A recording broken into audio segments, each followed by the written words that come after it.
In this video, we are going to continue our discussion on the history of Chinese medicine. We are going to introduce the medical affairs system and education. Sometimes I will ask myself, why does Chinese medicine have this kind of systematic development in the history along thousands of years? One of the reasons is the systematic medical affairs system and education. This has been long. For example, we mentioned previously the earliest record of medicine were in Zhou. That's about more than 2,500 years ago. It described that doctors has different specialties, including nutrition, internal and external medicine, trauma care, and vet doctors. Also in this book, it described that the doctors need to be assessed, need to be evaluated according to their competency. So how did those people in the past assess doctors? They're going to assess doctors according to the outcome of their patients. For example, if you use 10 patients out of 10 patients, 100% success rate, it got one grading. And then followed by 9 out of 10, 8 out of 10, 7 out of 10, and 6 out of 10. If you hear patient below 6 out of 10, and then you fail the assessments. The different type of outcome of the assessments also will determine your social status, your salaries, and your position in the medical system. In Zhou Li, he also described that we need to keep records of deceased people. So this may be one of the earliest records for death certificates.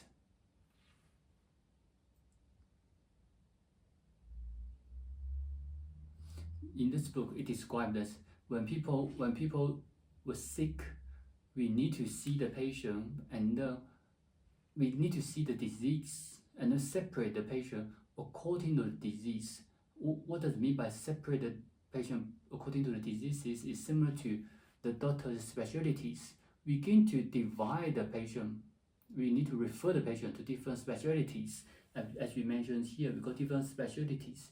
We're going to refer patient to these. And then once if the patient passes away, unfortunately, and then we need to keep the records, and then the doctors need to keep the records of the deceased patient.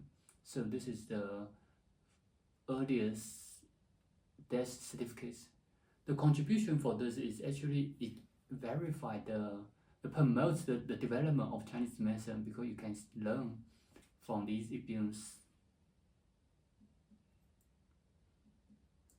The current record we can see of the medical education is the systematic, although the training of Chinese medicine has been developed for long, but we focus on introduced from the systematic records, especially for the imperial Chinese medicine education. So in 443 AD, the government established Taiyi Shu. Taiyi means imperial doctors, Shu is a bureau. So this is a formal official bureau for medical education.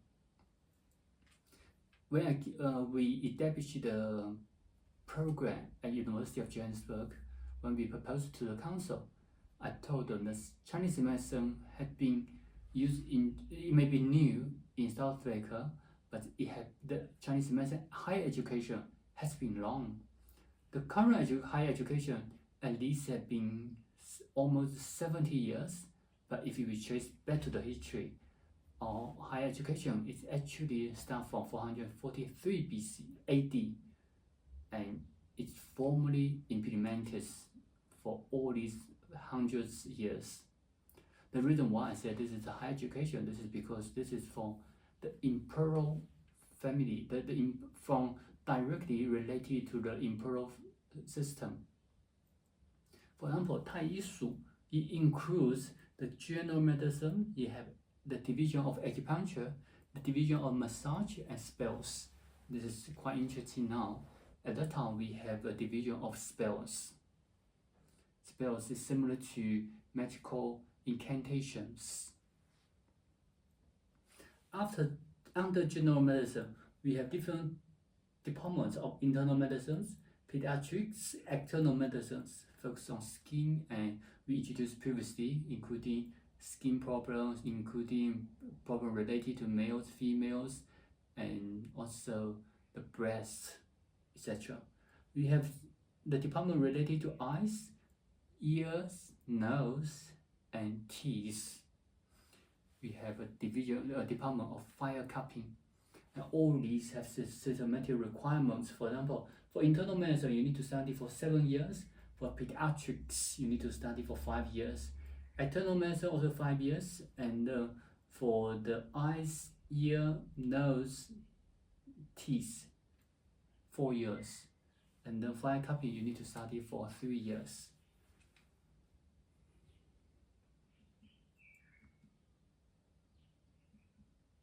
The textbooks, 素问, this is the first volume of 黄帝内经. 神农本草经, classics on materia medica. 脉经, the first book, the first monograph on pulse diagnosis. 针灸甲乙经, this is also the comprehensive monograph on acupuncture and moxibustion. And other specialties related books. So these are their core curriculum.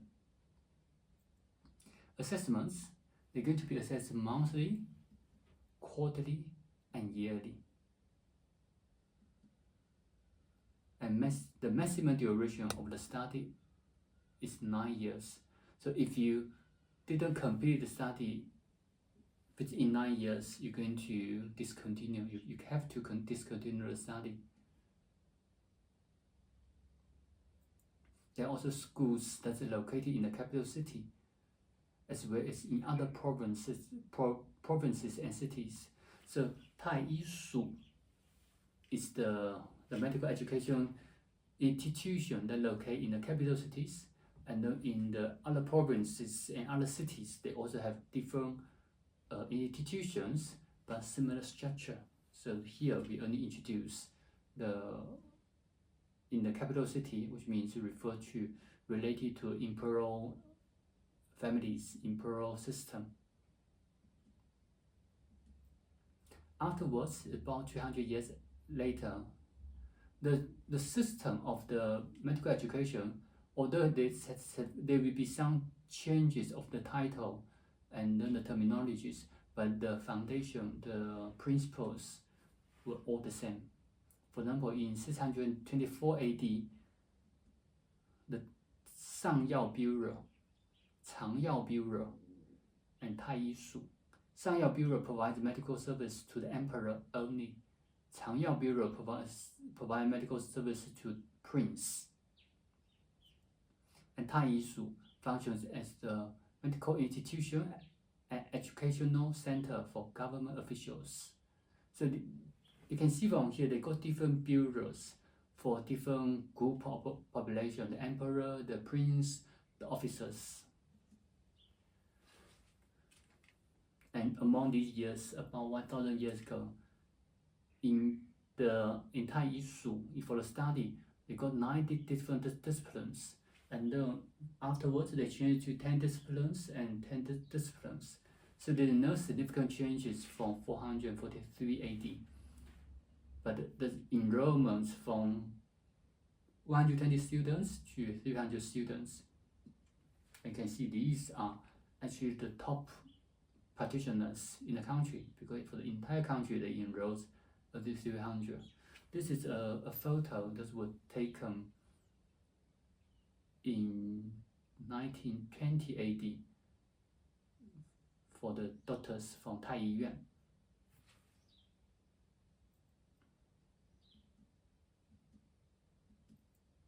The textbooks after these years become more comprehensive.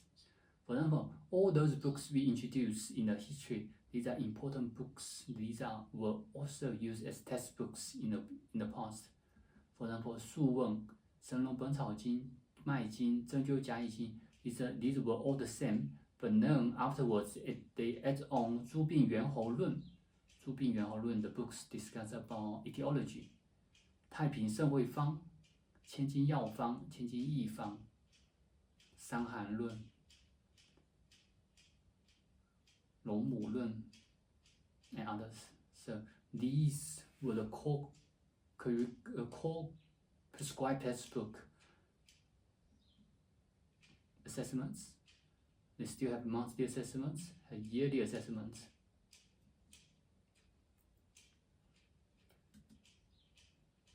In 1069 AD, the Song government establishes Taiyi Shu Yao Shuo. This is the first national pharmacy.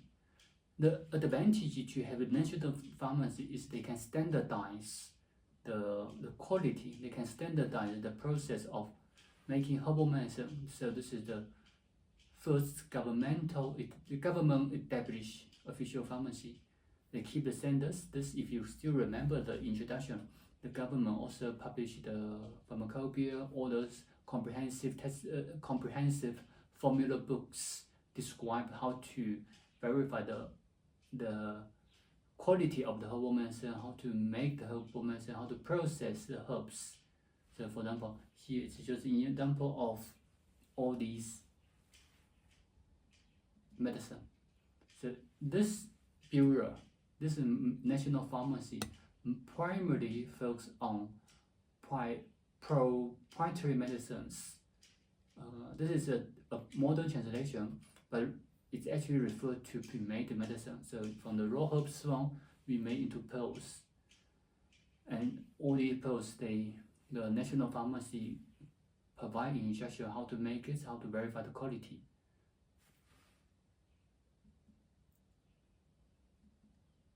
And also at a similar age, there were many charity facilities. For example, 安济坊 for the poor, 保寿翠和馆 this is the medical institution for officers and workers who serve for the imperial families. 养济院 this is a private charity institution, so this can share the burden from the government. 福田院 for the elders, for the people who were sick.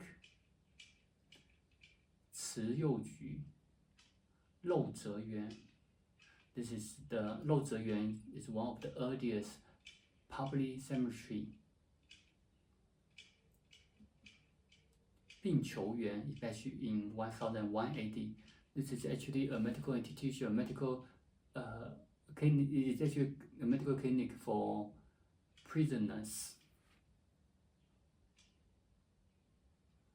So from this point of view, you also can see that the Chinese government that focused on the human rights 1,000 years ago, even for the prisoners.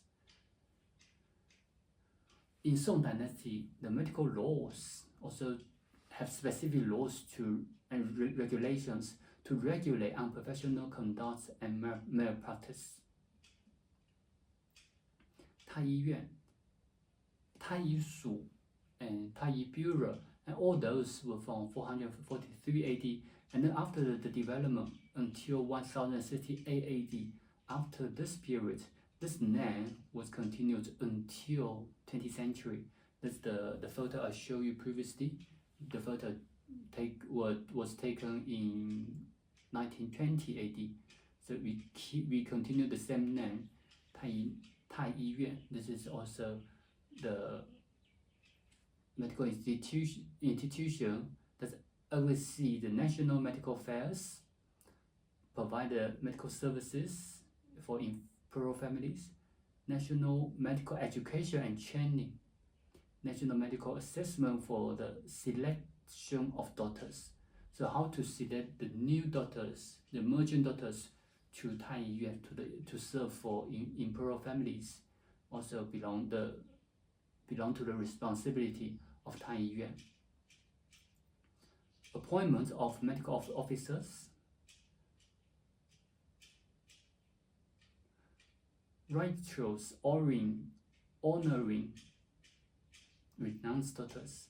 This is actually the habits of the Chinese culture. So we worship the previous renowned daughters, and this is a very important event. This is also one of the responsibilities of Taiyuan. 御药 bureau and 御药 house. These are also different pharmacy served for the emperor and the prince. So this is just a very brief introduction of the medical affairs and the medical affairs system, and also the education in the history. And this type of education continued until 20th century, until the modern education as we are now, the higher education. So this has been since 443 AD until 20th century, this type of education. That's also why it says, I always think about why Chinese medicine can have this type of systematic development. This is because of the education, the management have been systematic. So they have standards, they have guidelines how to train Chinese medicine practitioners, and these are also they keep adjusting the standard according to the development of the medical science. In the next session, we're going to introduce Sino-foreign hair care exchanges.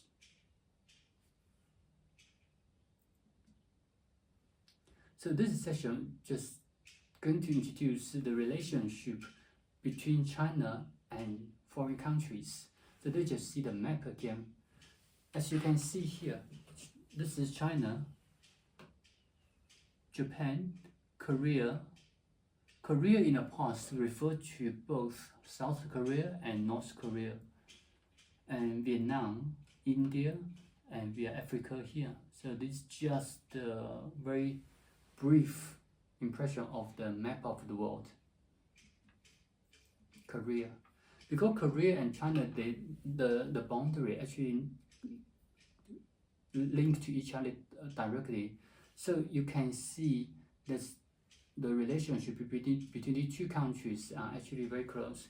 Acupuncture was introduced to Korea in 514 AD. Medical doctors were dispatched to Korea to enhance the medical services. The Chinese government would send the same doctors to Korea to help them to upgrade the system. Also, the medical system in Korea also copy the same formats from China. In 561 AD, Zicong, one practitioner, taught Chinese medicine in Korea. In 982 AD, Korean medicinal substances were presented to the Chinese emperor as gift. So what does he mean is that the king of a Korean kingdom, they sent the Chinese medicine, the Korean Chinese medicine, Korean medicinal substance as a gift to China. In 1011, the Taiping Shenghui Fang was gifted to the Korean king, so this is sent by the Chinese government. And in the mid-11th century, Chinese medical texts were republished in Korea. This is important. In 1093 AD, Huangdi Zhengjing, as we mentioned previously, Huangdi Neijing, there are two volumes, but the second volume that focuses on acupuncture, acupoints and meridians were lost in China. And then, but Korean, they kept this book. So during this age, the Korean king sent back the Huangdi Zhengjing to China, and the officers in China, they republish and combine back with Su Wen. That's how we can see 黄帝内经now. In 1455 AD, 医方类聚 compiled by 晋李蒙 was completed, containing 266 volumes, 92 chapters, and over 50,000 formula. This is also one of the most comprehensive medical books that's compiled by a foreigner. In 1611 AD, 东医宝鉴 compiled by Xu Jun were completed with 23 volumes.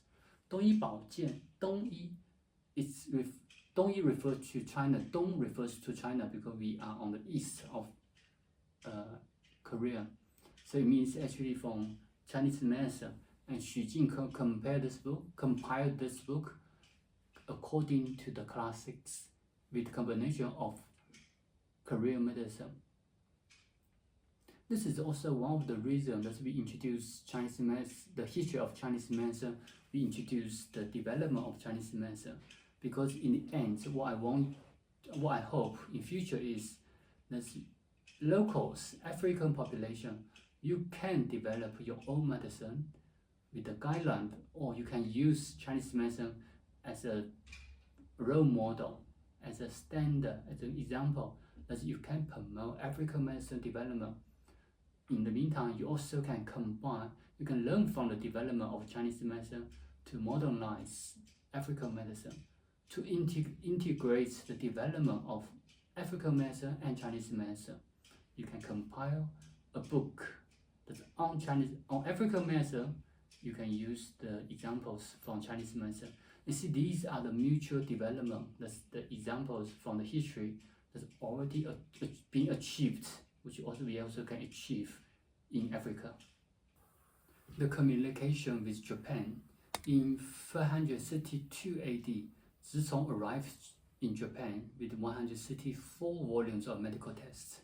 The name of Zicong may sound familiar because we introduced in the communication with Korea just now. Zicong traveled to Japan through Korea. That's why he spent 1 year in Korea to teach the local doctors of the medical knowledge, and then eventually he arrived in Japan. In 608 AD, 小野妹子, a Japanese, she brought 四海类聚方 300 volumes back to Japan. In the same year, Hui Ri and Wo Zi, Japanese individuals, studied Chinese medicine in China and returned to Japan in 623 AD.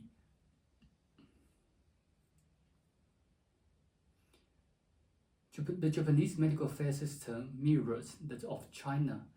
Japanese students also travel to China to study. Jianzheng, he was a monk. He traveled to Japan in 754 AD, and he actually passed away in Japan. Even now, Japan, they still have a temple to worship Jianzheng. In 808 AD, 安保正子 compiled 大同类聚方 100 volumes based on the texts like 素问、真经、脉经、甲乙经、小品方 and 新修本草。Between the 7th and the 9th century, the Japanese government sent 19 missions with over 5,000 people to China to learn various skills, including Chinese medicine. So these are some of the developments, some of the communications between China and Japan. And Japan, because in the past, in the history, we got very close communications. That's why you will see a lot of information, that's communications in the past. For example, Yi Xin Fang, compiled by Dan Ke Kangbao in 984 AD. 康赖本草 the Mathematica. 顿一操 万安方 all these were medical texts, Chinese medicine texts that compiled by Japanese. The communication between China and India have been starting extremely long. The reason is primarily because of the communication from Buddhism. As early as Xihan Dynasty, about 2,000 years ago, Indian medicine was introduced to China through Buddhism. For example, 走后方, the books compiled by Ge Hong in 300 AD, contains records of Indian medicinal systems. 千金药方 and 千金义方 also includes over 10 formulas derived from Indian medicine. How do we know these formulas were derived from Indian medicine? It's because of the titles of these formula have very typical Indian names. 外台秘药 also have features more than 20 formulas from Indian sources. Vietnam, as you can see from the map, Vietnam is right in the south of China. So China and Vietnam in this area. Cui Wei practiced Chinese medicine in Vietnam in 357 AD. This was from the records of the historical records of Vietnam. He also compiled Gongju Jiji, a book on Chinese medicine.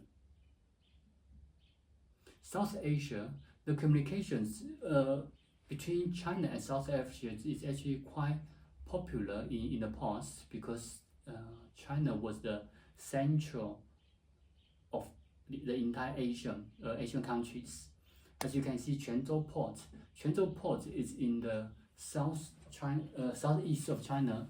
So as you can see from here, this spot is Taiwan. Opposite to Taiwan, on the mainland, is where the Quanzhou Port. Quanzhou Port has been a port for more than 1,000 years. It recorded a lot of documents that's for the importing and exporting. So that's why we can see all these records. For example, in 992 AD, Tanxiang is one type of spice, also herbal medicine, was transported in a quantity of over 2,200 kilo on one ship. And in 1130 AD, Ruxiang was shipped over 43,000 kilo.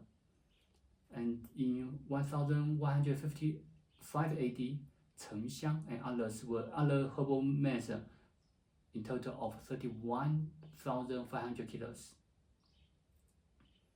And then Hujiao is actually similar to black pepper. In 1156 AD, was shipped to China in a quantity of 5,000 kilo. So you can see all these communications between China and Asian countries.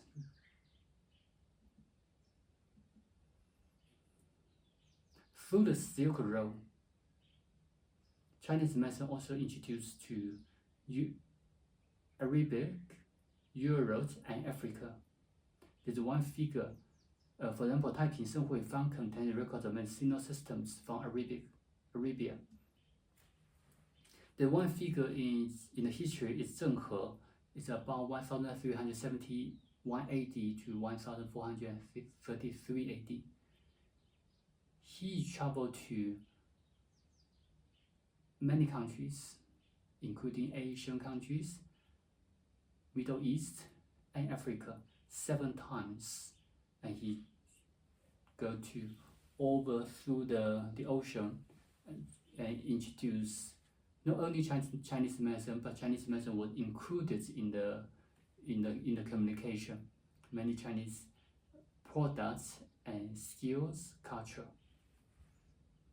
This is also the Silk Road. That's also what we were promoting now or encouraging now, the Belt and Road policy, one belt and one road. This is the end of the introduction of the Sino-foreign communication. thus I show you a few images of African medicinal plants. These 3 photos actually I took just a few weeks ago when I traveled to other parts of South Africa. When I visited these areas, I saw some herbal medicine, some plants that are actually Chinese herbal medicine, but locals, they don't know how to use these. For example, the first one, the Chinese name is Guizhengcao. Guizhengcao has the function to reduce heat, to reduce skin inflammation, to reduce pus, to reduce swelling due to inflammation, such as toothache, sore throats. You also can use these, especially the roots of this plant. This is aloe. This herb is daji. Daji you actually can use to stop bleeding. But you see, unfortunately, many locals, they don't know the use of these medicine. So this is also from the study of Chinese medicine, what we try to advise or try to encourage you. What to do is to further investigate the local resources that you can use Chinese medicine theory to expand the use of these plants. This not only can boost the job opportunity, also can boost the public health. In the meantime, also can boost the economy of the country.